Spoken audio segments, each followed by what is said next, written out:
The common bond of fellowship among those who had ushered in a new era of communications led to the founding of the association in 1911.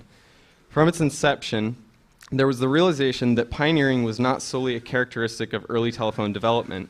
The only requirement for membership was soon established as 21 years of service in the industry, expressing the concept of pioneering as a continuous process. The industry was then, as now, a vigorous, growing, and changing business. Every improvement created the stimulus for further improvements to meet the ever-increasing demands for better and faster communication. And this book goes on from there, and is a great primer if you want to get into the real nuts and bolts of the history. I'm going to go kind of quickly because it's about 100 years of the history. So this is the patent, the original patent that was the impetus for Bell beginning to have a service. And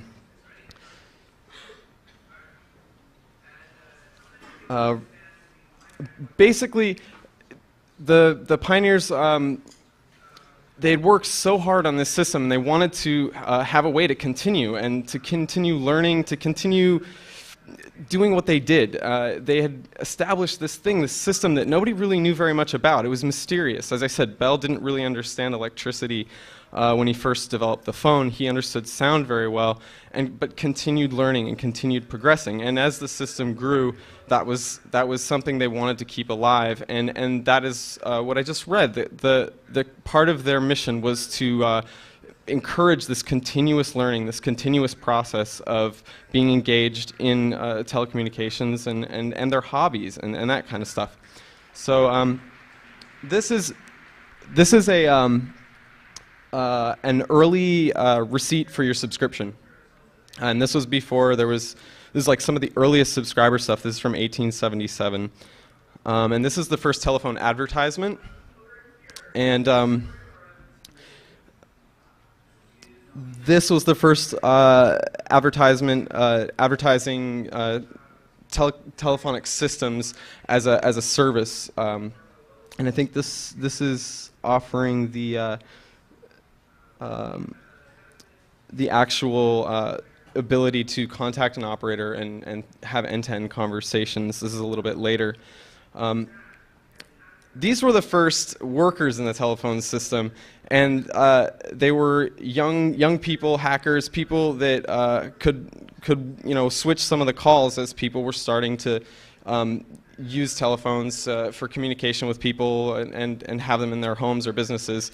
But it didn't work out because they weren't very good as customer service representatives to a lot of the clients. And I'm sure a lot of you have seen this picture. I have another one of a cartoon from a little bit later of how the younger men workers would not be as courteous as operators. But these were some of the kinks. They didn't really know how to operate the company as a service to people, and so there's some really funny statements on here that they're careless and selfish and that kind of stuff. So they have lack of courtesy, and then it's showing the female operators who have courtesy and that kind of stuff, and that equals success, of course. So it's slowly the Bell system began to take off, and they had an initiative. They had a purpose for creating an actual company around this invention. So it was put into words that they would provide this service locally and then ever expanding broad. And this statement's actually circled. It talks about having service throughout the known world. So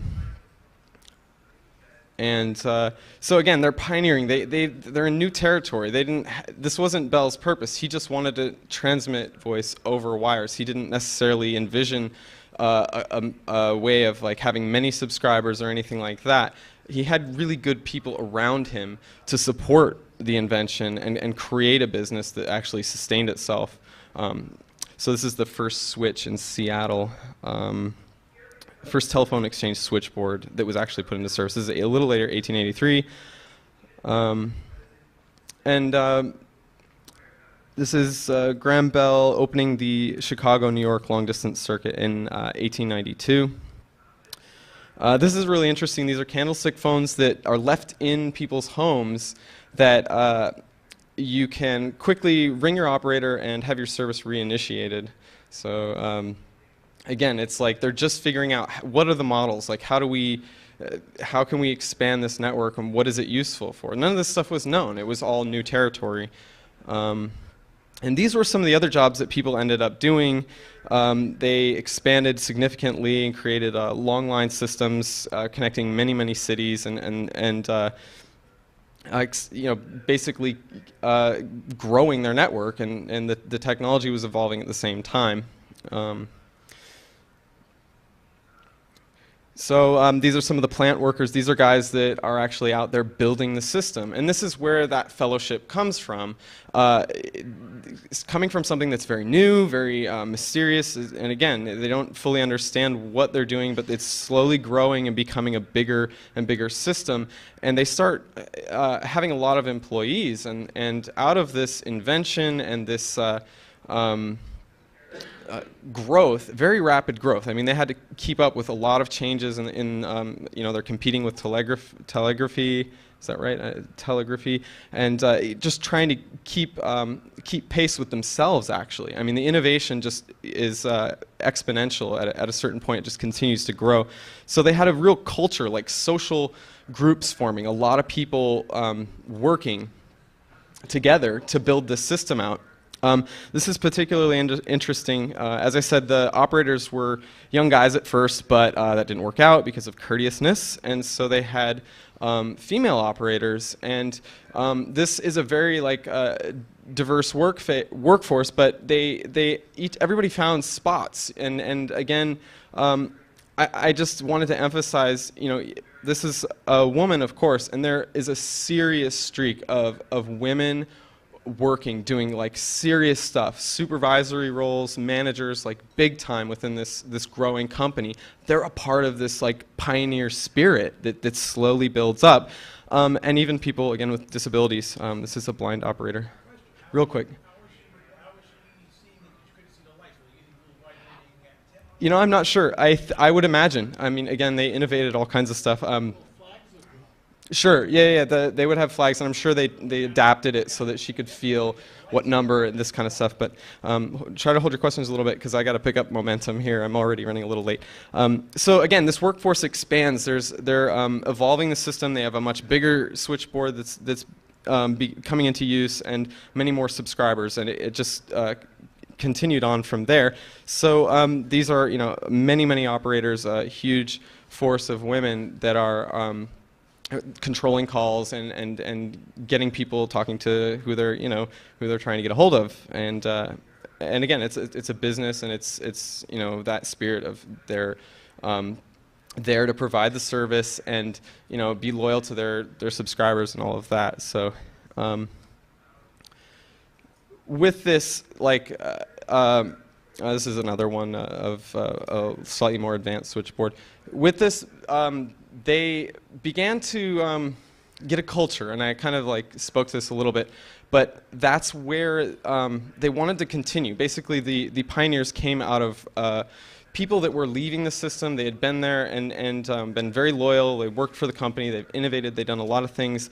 They wanted to keep that ingenuity, that spirit, and just the feeling of you created something that never before existed. This is a very new realm, new territory in technology. And so they slowly started to build the Pioneer organization at 1911. It was when it was founded, and that provided an outlet for people that were leaving. They had been there for 30 years, that kind of thing, so that they could continue associating with people that they had built this amazing thing with, stay engaged, and also serve the community that they had spent their careers in. And there's also a streak of hobby, because a lot of these people are tactile. They had worked with their hands. They had built the system. So they emphasize that continuing your own interests and your own pursuits. And again, this organization was basically a place for them to feel still associated, not like they had just left and abandoned it. I want to quickly talk about architecture a little bit, because these buildings are amazing. These are a couple pictures of the Seattle buildings that went in, and this is what they were building, and if you look at a lot of what they wear and the architecture, it's a really successful business. I mean, it's just beautiful to me, and this history is really, really fun to look at. So these are a couple shots of a Seattle office.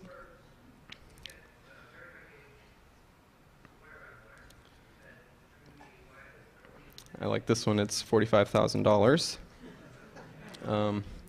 It's a really nice building for $45,000. Of course, at the time, it was probably a lot of money.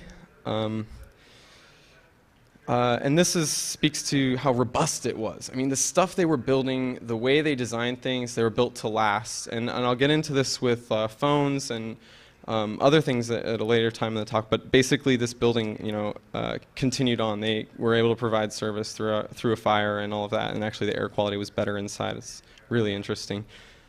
And this is a building in New York City, which is massive. Yeah. It doesn't say on here. Yeah, it very well may be. Yeah. All right, we'll continue on here. So here's an early testing laboratory, and this speaks to that innovation. Just what they were doing. They're innovating. The stuff was changing. So these guys just all had a different position within this massive, growing organization. And so these guys, I think, are doing vacuum tubes, repeater tubes.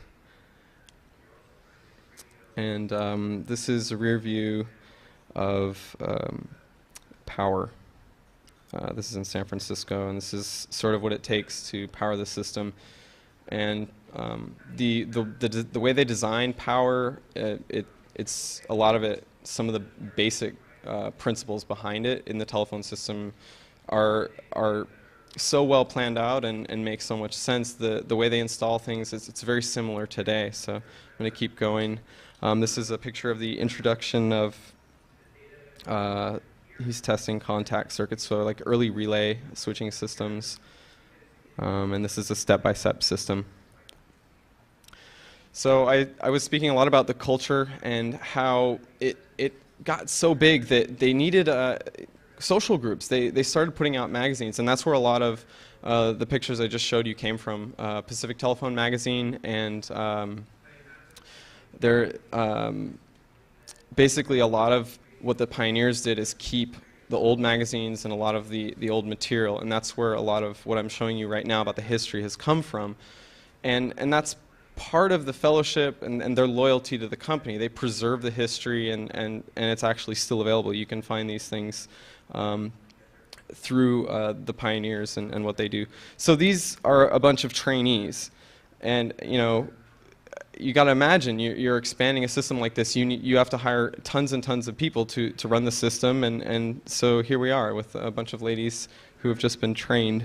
I think this is again in Seattle, because I got this out of Pacific Telephone, which I'll get to in a second.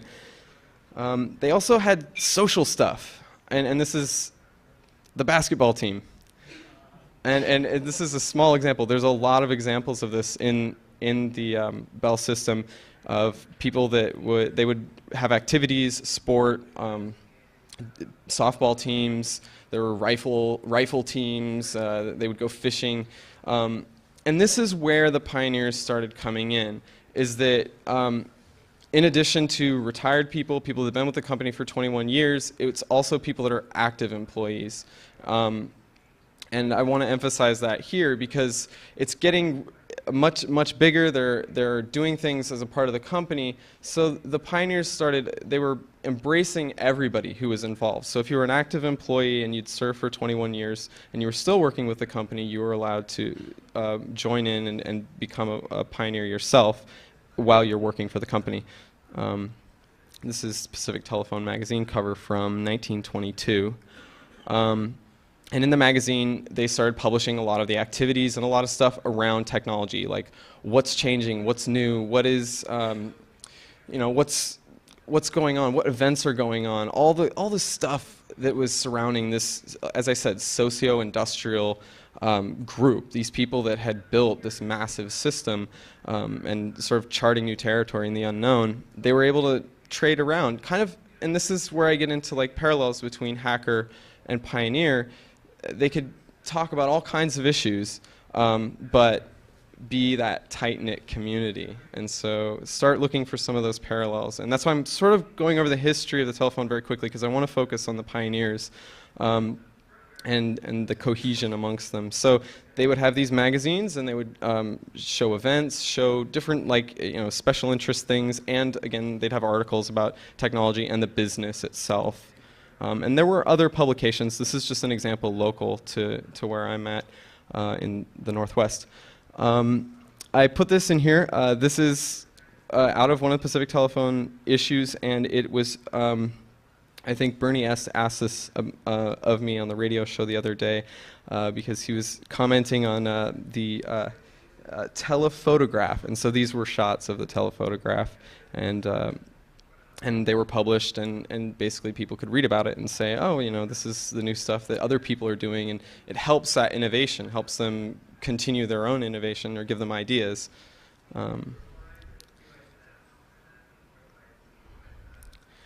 They also talked about lettuce, and that's an example of things that are kind of unrelated but in the community. They would have articles about like special interest stuff that wasn't really related, but they tie it in. It would be news in their social group.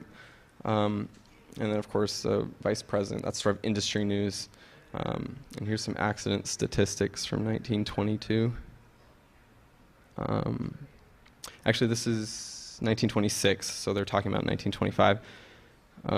There's also a lot of like show stuff, humor, like levity to keep people engaged and having fun. And so this was the Seattle Advertising Club. There's some costume ball. So there's a lot of goofiness, a lot of antics in the social aspects of how the people that pioneered our telephone system, how they interacted. So this was just a funny shot I wanted to talk about.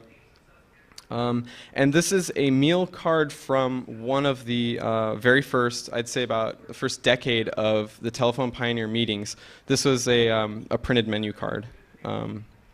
Again, the stylizing, the design, it was a very dignified job to work in the telephone company.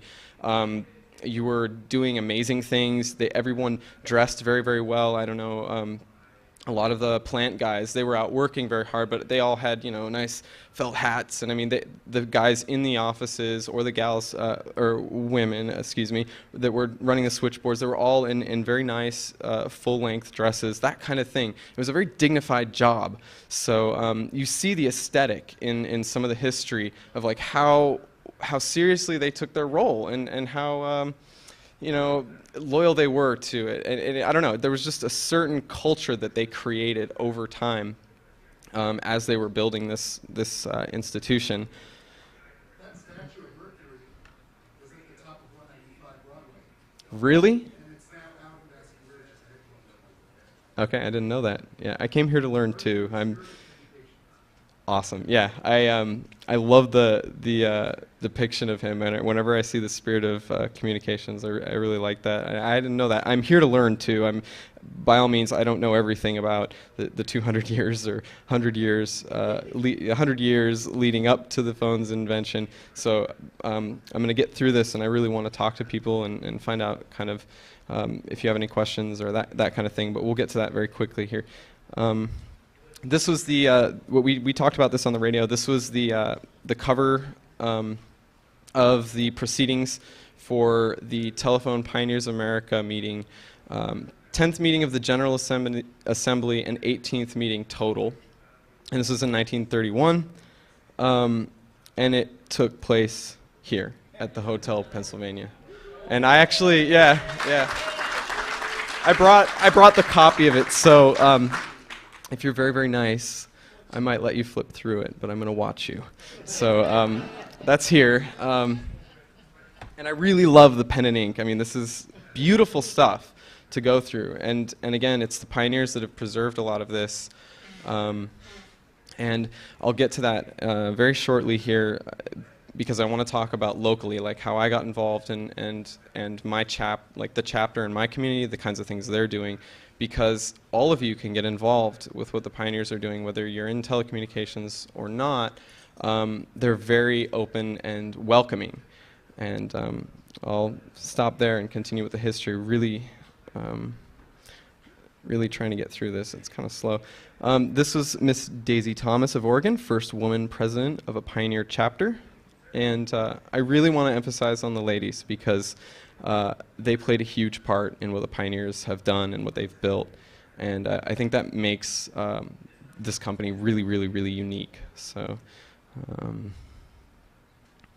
and I just wanted to end some of the historical stuff, the stuff I got gleaned out of magazines, old magazines, with this, because this is sort of foreshadowing for the future and where it's at now. This is an advertisement on the back of one of the Pacific Telephone magazines. It says, "Voice highways, town, county, or state boundaries are not boundaries of the telephone service, or not the boundaries of the telephone service. Every Bell telephone is a long-distance station." So, how am I doing on time? Does anyone? Perfect. That's good. Okay. So this was an article written in the Seattle Times about the Museum of Communications. The museum is a 501c3 nonprofit. I think I said that right. And it is a project of the Telephone Pioneers of America, and specifically the local chapter. I think it's, at the time it was called Charles B. Hopkins Chapter 30 of the Pioneers, and this is in Pacific Northwest territory. It was formerly Pacific Northwest Bell. So there's the article. And this is actually a picture of my local central office. This is in Georgetown, Washington, and this is the Duwamish central office. And what happened is a bunch of guys were sort of getting ready to retire, and one of them was a manager, and they basically were able to convince the telephone company at the time that they, as the telephone pioneers, start a museum with extra space that was being created in the central office, because a lot of the telephone system was getting smaller, so they had more space. And they were able to get the half of the second and all of the third floor of this building. And the first floor itself is a working central office, and it's run by Quest right now, which is probably going to change. I don't know if they got bought yet, but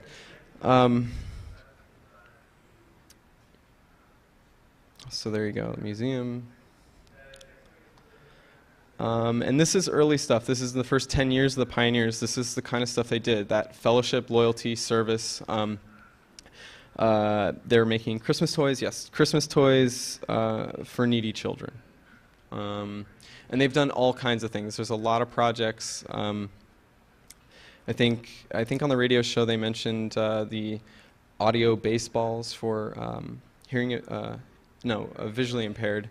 And they also do books on tape for visually impaired people as well, and a myriad of other projects. So this is an early one. And basically the last section, last half, I'm going to go through as quickly as I can with shots that I did in the museum to kind of take you through what the pioneers have done locally to engage not only people in the telecommunications industry, but just in the community in general. All kinds of people go through this museum. So I'm going to try to pick up the pace here. This is an example of the Northwest workers digging open wire out of the snow. So again, that regional need became a necessity because so many people were involved with the phone system that they had to basically their meetings, similar to like a Hope Conference or something like the regular yearly meeting, they had to split into general assemblies, and then from there they split into chapters. So again, your telephone pioneers are localized all around the country. Not all of them have museums though, so that's a distinction. they have everything in this museum that they've basically preserved a lot of history, and a lot of workers that maybe aren't pioneers, or they didn't really stay active with the pioneers. They would basically donate stuff, and that is how this museum has grown and existed. So there's some Bell stationery. There's a lot of tools and a workbench. So this is the power system for the entire museum. This is the teletype area. It's an Associated Press teletype, and this is a rare Siemens. I think it's a like a, what would you say, like a generic brand, kind of a imitation of some of the other brands. Obviously, Siemens is not. Western Electric, yeah. Yep, yeah. So this is what it looks like when you walk in. And the museum has every generation of switching equipment and telephone you can possibly imagine represented. So this is a panel for the Parkway office. This is an old panel switch. This is the #1 crossbar that's there. This is where Bob works. I tend to help him a little bit, and this is for the #1 crossbar, I believe. And there's a #5 there as well, but this is the test board, test cart, switches on the cart. Andy, he's 92. He's our oldest member at the museum. He's working on this North Electric CX100, and this came out of a battleship, I believe. And he's trying to get it to work. And he does all kinds of stuff. But again, it provides an opportunity for him to relate with people that are in the industry, that want to talk to some of the older guys, and basically keep that bond, keep the fellowship alive. And so he's there every Tuesday. This is a tone generator. It makes a certain tone.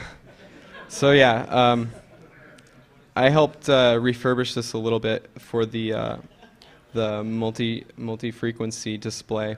And what you find is that when they get old equipment, they basically want to set up a display so that they can show kids, so that they can show the community, all kinds of people in tech industry, all the way down to like your Cub Scouts, or all kinds of groups. They'll come in. Maybe guys that just work on the truck. They work with Quest. They want to come in and see stuff. So this is part of the display. This is another tone generator. I don't know which tone this makes. I can't remember, but it's pretty big. This is an example of a slightly more advanced teletype system. And this is the 3ESS that's on the second floor. Slightly more sophisticated, and again, all of these generations are represented there. That's the back of it.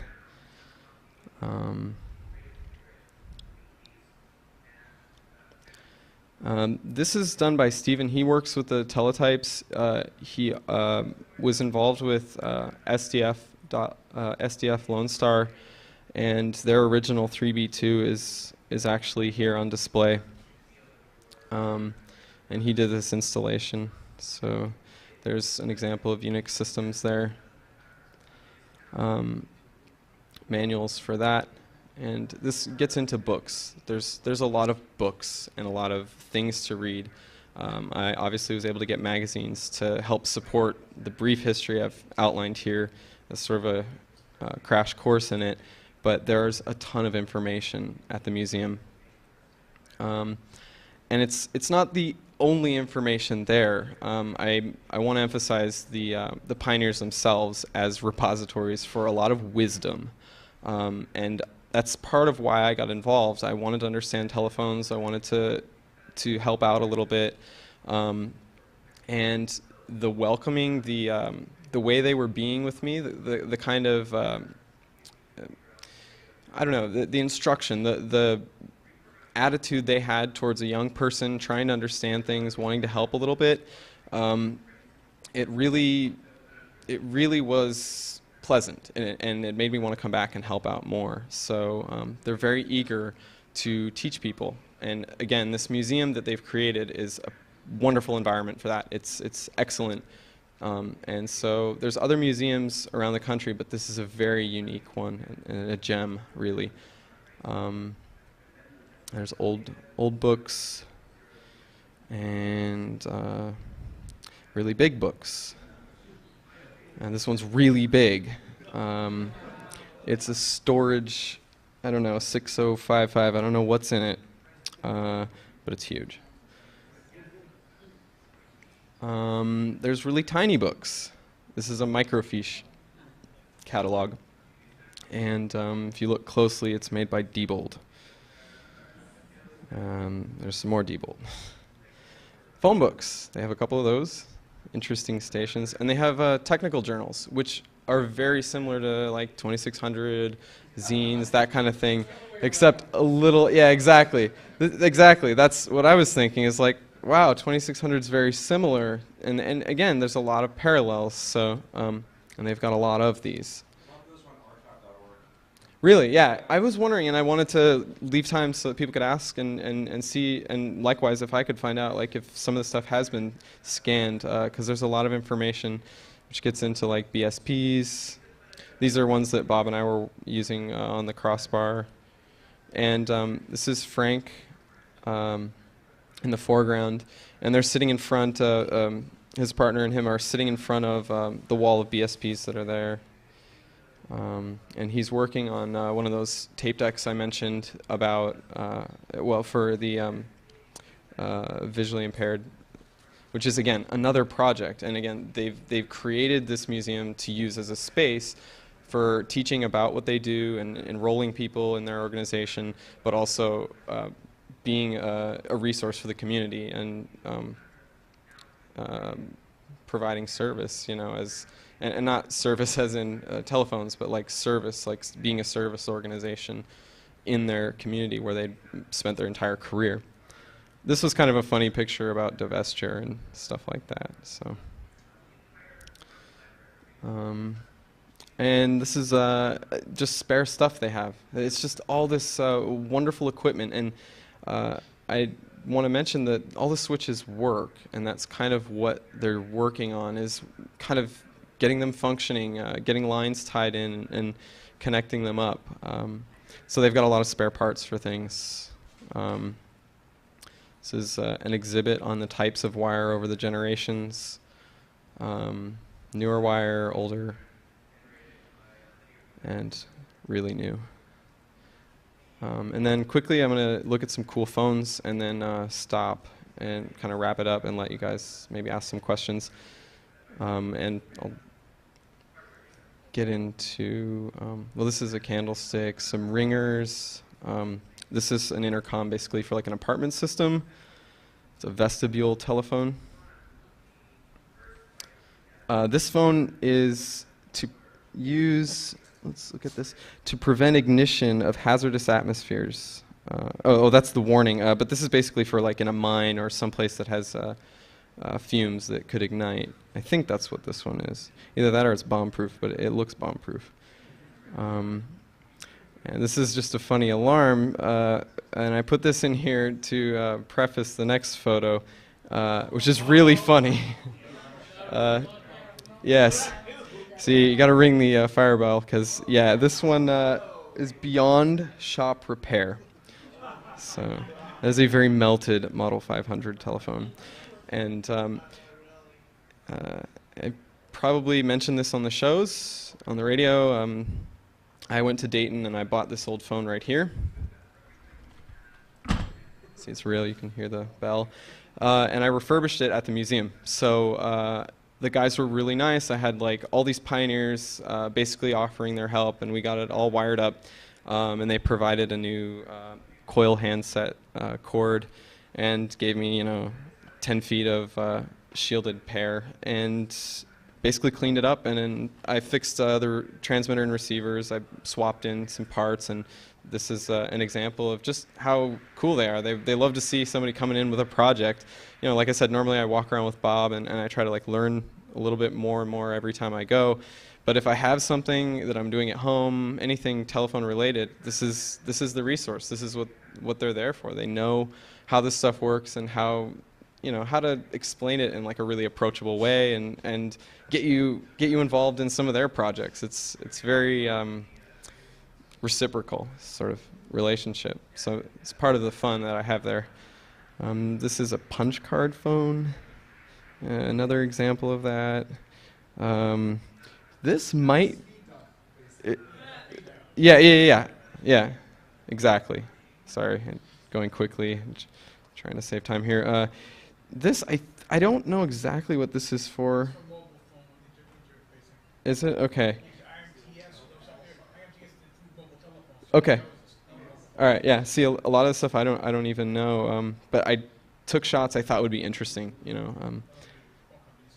Cool. This is a recent display. They put in a partner system.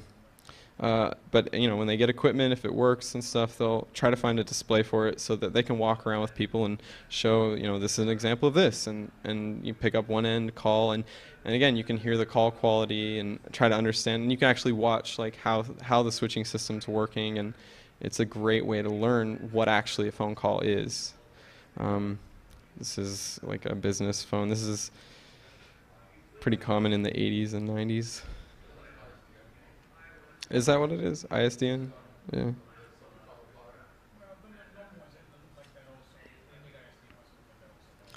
This is an early radio telephone, and these last couple shots are mobile phones. So this is a super car phone.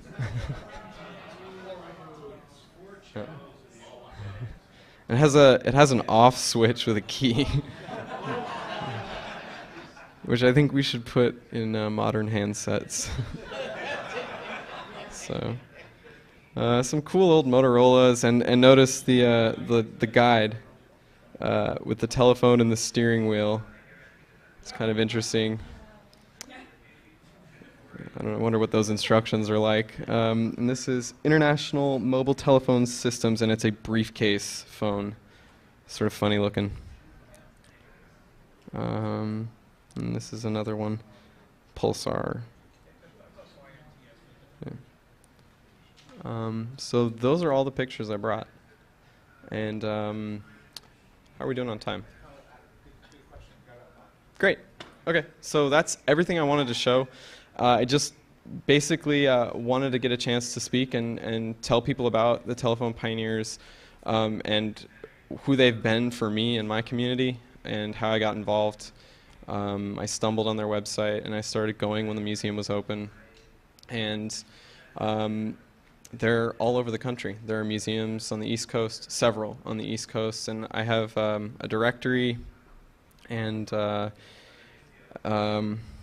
if you'll excuse my windows here. Oh, I know, it's tragic. Yeah. These are as many links as I have to get a hold of me. So I'll take questions real quick. My name's Steve. I'm a Pioneer, ex-AT&T Long Lines, ex-Bell Labs, ex-AT&T. Wonderful. I belong to an organization called InfoAge, which is a startup science history center in Wall Township, New Jersey. We are currently starting a telephony museum. Wonderful. So if we have anybody in this area that would be interested in taking part in something like this, I've been trying to work with pioneers locally in New Jersey. As you know, Bell Labs and all of that history, and an awful lot of things for the Bell system happened in New Jersey. Yes.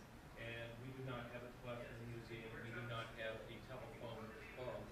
Got it. So if anybody's interested in this, I am Steve@infoage.org. Steve@infoage.org.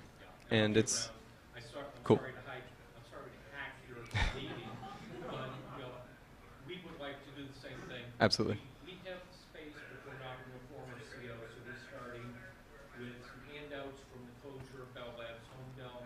Cool. And other than that, we are looking for stuff, people, and ideas. Thank you for coming. Thanks for the announcement, too.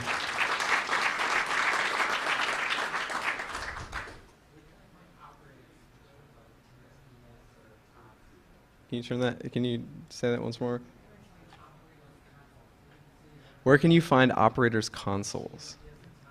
TSBS and what? Wow. All over the place. eBay, somebody said eBay. eBay, I mean, maybe, but I'd suggest like flea markets. It depends on how old too, because a lot of this stuff was sort of ousted. It went the way of, with new technology, the speed that it was coming in. Okay. Yeah, I mean, look around. The stuff is all over, and again, technology is changing so quickly. People are getting rid of it. People have it in their garage. Flea markets, I don't know. I don't know what you're talking about.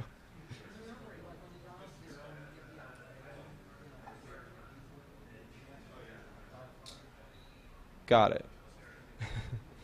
No, I don't have any pictures of them, and I don't know exactly what model you're talking about.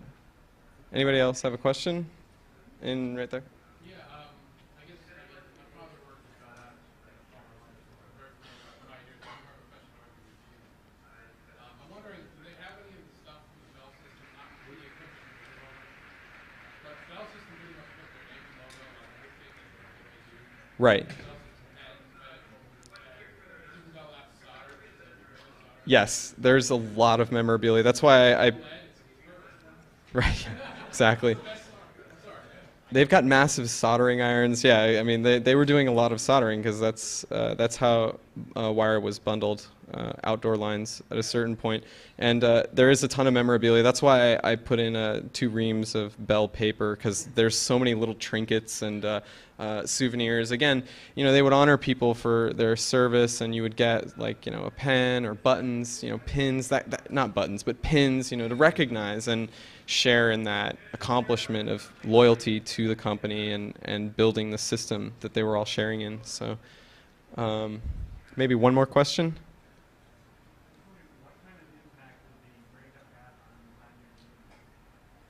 That's a good question. What kind of impact did the breakup have on the pioneers?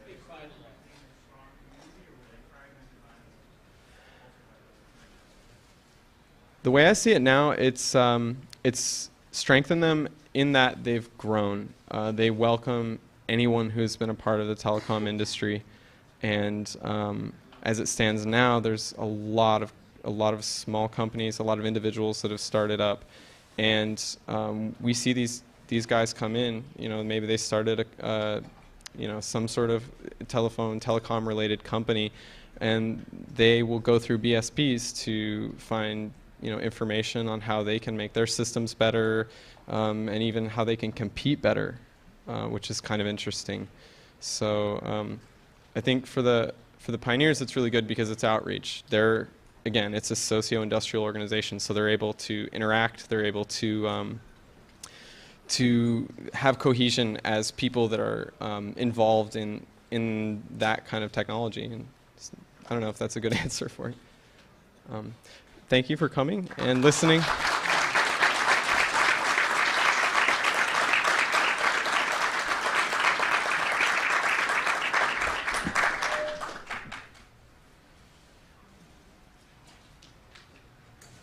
Useful for. None of this stuff was known. It was all new territory. And these were some of the other jobs that people ended up doing. They expanded significantly and created long line systems connecting many, many cities and basically growing their network, and the technology was evolving at the same time. So these are some of the plant workers. These are guys that are actually out there building the system. And this is where that fellowship comes from. It's coming from something that's very new, very mysterious. And again, they don't fully understand what they're doing, but it's slowly growing and becoming a bigger and bigger system. And they start having a lot of employees. And out of this invention and this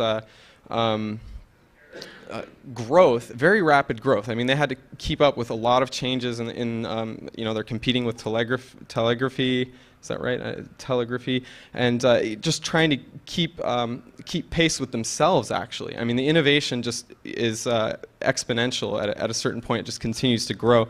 So they had a real culture, like social groups forming, a lot of people working together.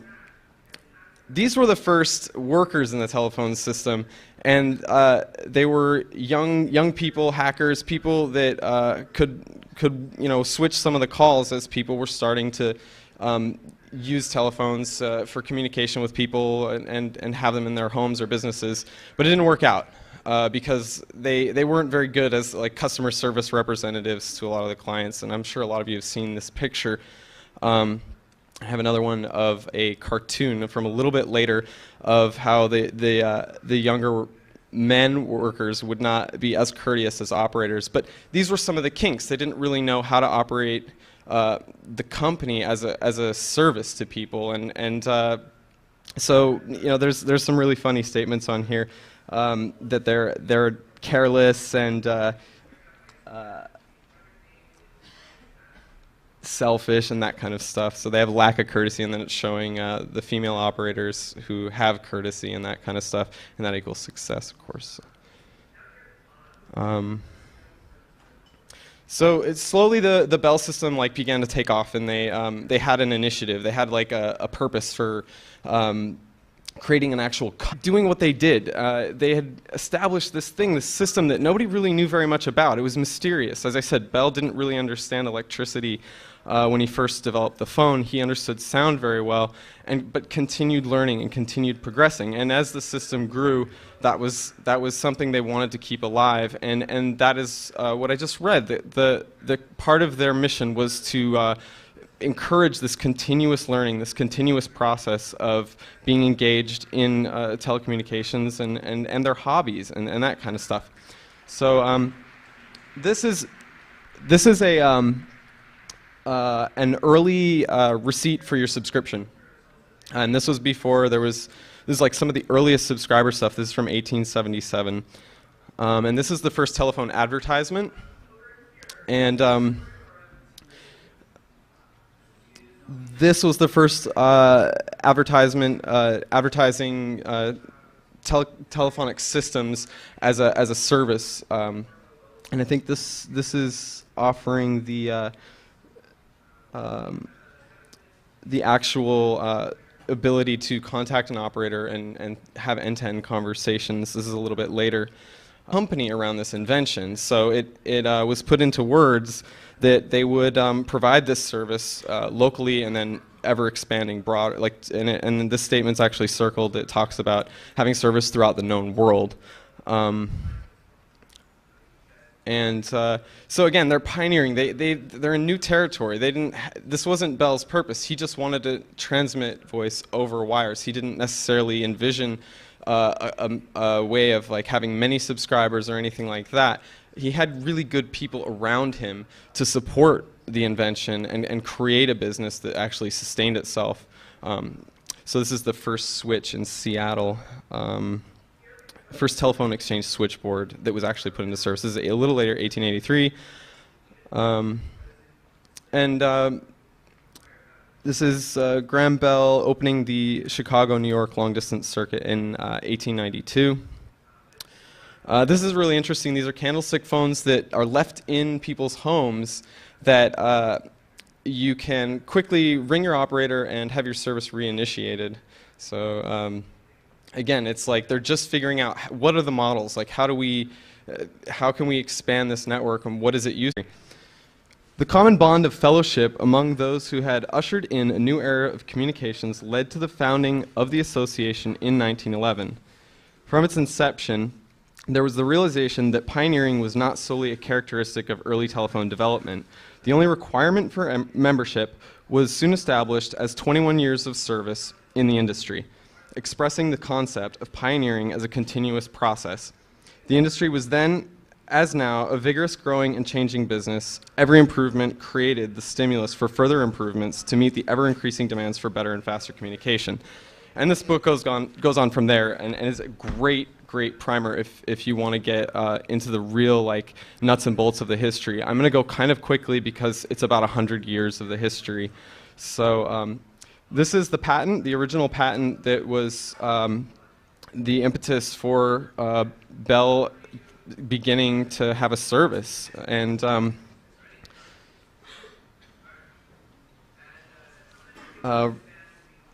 basically, the pioneers, they had worked so hard on this system, and they wanted to have a way to continue, and to continue learning, to continue